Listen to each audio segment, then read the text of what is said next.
منگولیا کے رہنے والے یہ چنگیز خان نے، ایک وقت ایسا آیا کہ تقریباً کئی سو لوگوں کو، مسلمان بھی تھے اس میں اور دوسرے بھی تھے، قید کر کے لایا اور کھڑا کر دیا۔ قتل عام کا حکم تھا، 3 صفیں لگی ہوئی تھی، اس میں علماء تھے اکثر،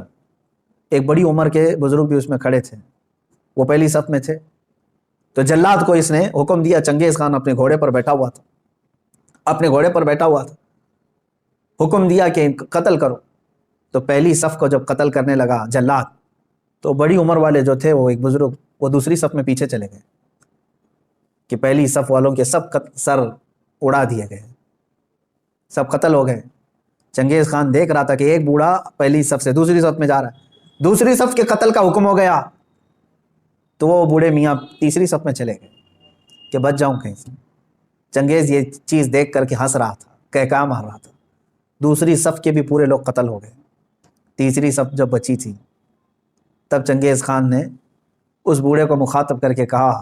بڑے میاں یہ آخری ہے، پہلی سے تم دوسری میں آ گئے، دوسری سے تیسری میں آ گئے، میں دیکھ رہا ہوں مسلسل تم کو، اب پیچھے کوئی صف نہیں، آگے میری تلوار ہے، بتاؤ اب کہاں جاؤ گے، اب کون بچائے گا؟ اس بزرگ نے کہا، میرے رب کی ذات سے اب بھی مجھے امید ہے، میرے اللہ سے مجھے اب بھی امید ہے، وہ اگر چاہے تو اب بھی مجھے بچائے گا۔ کہا کہ اب کوئی صورت ہی نہیں ہے تمہارے بچنے کی، قتل عام کا حکم تھا، تیسری صف کے لوگوں کو قتل کرنے کا آرڈر دیا ہی تھا۔ اچانک وہ کوئی چیز لے کر کے اپنے ہاتھ میں کھیل رہا تھا چنگیز خان، اس کے ہاتھ سے وہ گر گئی، وہ چیز جیسی گری، وہ جھک کر کے اٹھانے گیا تو گھوڑا ڈر گیا، اس کا ڈر کر کے بدک گیا اور ایسا دوڑا کہ چنگیز کے پیر جو ہے اس کے زین میں پھنسے رہ گئے اور سر نیچے لٹکا رہ گیا، اور گھوڑا اتنا سرپٹ دوڑتا گیا کہ اس کا سر جو ہے پتھروں سے ٹکراتا چلا گیا، اتنا ٹکرایا، لوگ پکڑنے کی کوشش کرتے رہے، گھوڑا کسی کے ہاتھ میں نہیں آیا۔ وہ بہت اعلیٰ نسل کا گھوڑا تھا جو چنگیز استعمال کرتا تھا۔ وہ گھوڑا بھاگتا رہا یہاں تک کہ